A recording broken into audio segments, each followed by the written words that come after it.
Eh oui, il paraît que le passeport sera exigé pour la DV 2027. Le saviez-vous? Ah ben écoutez, on va décortiquer ça ici ensemble aujourd'hui. Chers amis, tenez-vous prêts. Tenez-vous vraiment prêts. Parce que si vous n'avez pas votre passeport, apparemment il sera difficile pour vous de jouer à la DV cette année. Il se pourrait que. Mais je vous explique pourquoi. Vous savez, il y a d'énormes fraudes qui se passent dans la DV loterie. Ça attire davantage de monde. Et le département d'État n'est pas dupe. Il a remarqué tout ça. Et cela dure depuis des années. Tenez, par exemple, en 2012, il y a eu, un peu plus de 300 000 inscriptions frauduleuses. C'est beaucoup, c'est énorme. C'est énorme. Et tout ça, ça épuise les agents. Parce qu'il faut passer au contrôle quand les gens sont reçus. Il faut contrôler, il faut perdre du temps à vérifier leurs documents, à s'assurer qu'ils ont le bac, à s'assurer que ceci, plutôt que de compter sur leur bonne foi. Ça coûte de l'argent au département d'État et par ricochet au gouvernement américain. Quelque chose qui devait être gratuit, quelque chose qu'on avait prévu pour le monde entier, pour être gratuit, voilà que cela va nous coûter de l'argent. Le département d'État a pris le taureau par les cornes. Il a, depuis le mois d'août 2025, il a suggéré il a demandé, il a demandé que le passeport soit requis, mais il attend, justement, d'où le conditionnel, il attend le verdict final. Et nous attendons tous le verdict final. C'est écrit. Depuis le mois d'août, cette requête a été faite par le département d'État dans l'objectif de juguler un tout petit peu la fraude. Parce que tenez-vous bien, lorsque le passeport est requis, c'est difficile de frauder. C'est peut-être pas impossible, mais c'est difficile. Je vous explique pourquoi. Que font les fraudeurs? Bien sûr, il y a plusieurs techniques de fraude. Je ne vais pas toutes les révéler ici, parce que ce n'est pas l'objectif de la vidéo. Et nous ne sommes pas là pour frauder, encore moins pour encourager la fraude.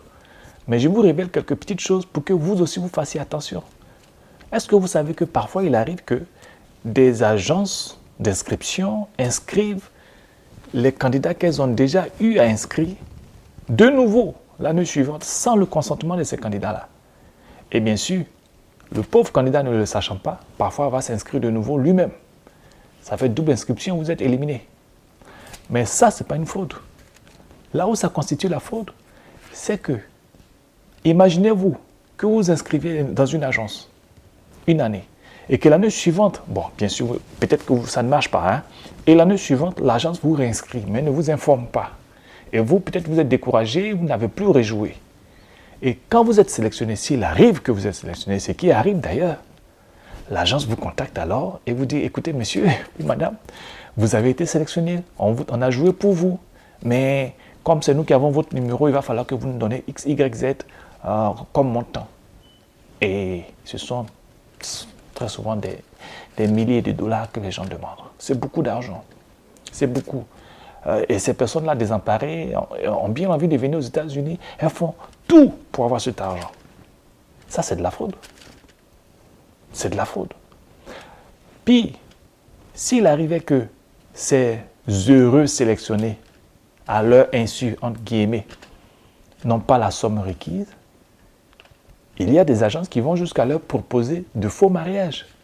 Cette fois-ci, il y a des personnes qui, elles, n'ont peut-être pas joué, ou ne sont même pas qualifiés à jouer, ou qui ont joué qui n'ont pas été retenus, mais qui ont suffisamment d'argent pour payer pour tout le processus, ou bien qui peuvent payer. Bref, je ne vais pas entrer dans les détails, je sais que vous comprenez. Et ça, c'est juste un modèle de fraude, les amis. Il arrive parfois que d'autres personnes volent vos informations. Il arrive parfois que d'autres personnes soutirent des informations pour inscrire. Alors, comme je l'ai dit, je ne vais pas entrer dans le détail des fraudes. Il y en a tellement. Le département d'État a décidé de juguler la fraude. Voici les conséquences. Or, lorsqu'on introduit le passeport, cela joue parfois en la défaveur de beaucoup de monde qui n'ont même pas le moyen de se faire établir un passeport. Bien sûr, lorsque ces personnes-là sont sélectionnées, elles trouvent bien les moyens de le faire.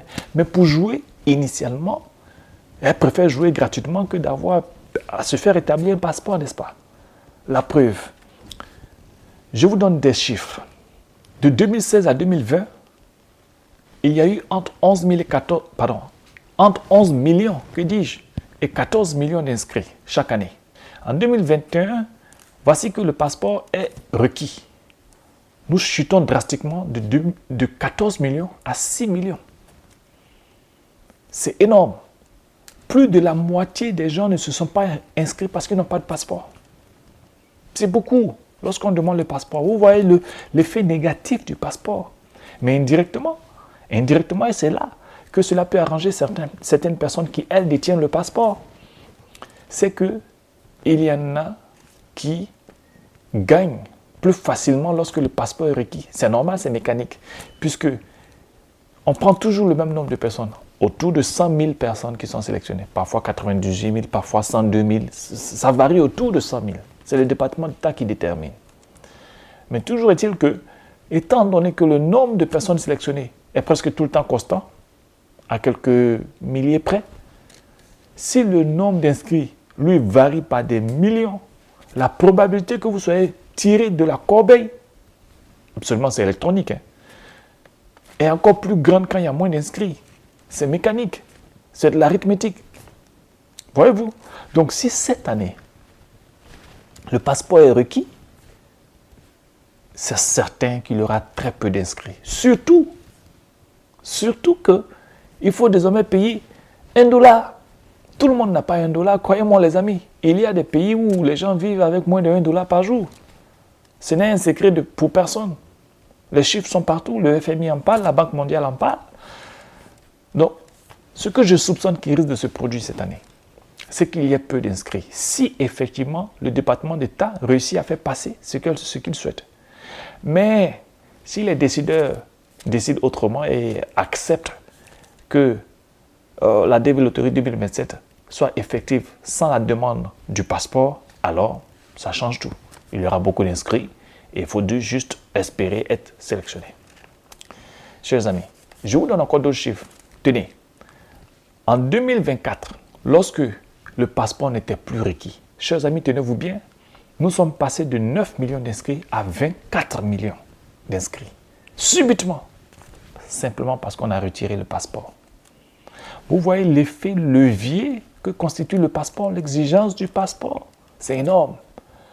Alors ce que je dis toujours aux gens, c'est qu'il est mieux d'avoir votre passeport que de ne pas l'avoir. En tout cas, si vous en avez les moyens.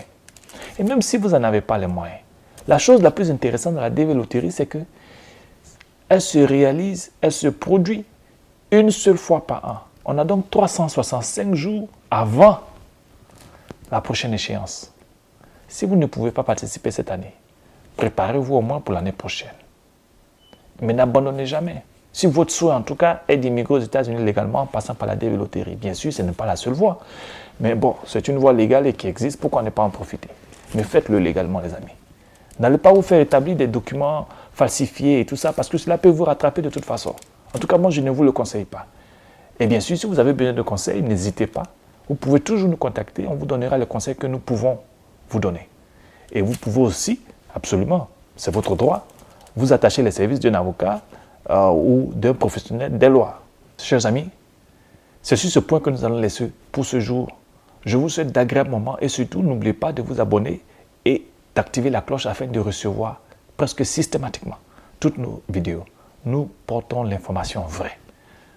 Sur ce, portez-vous bien.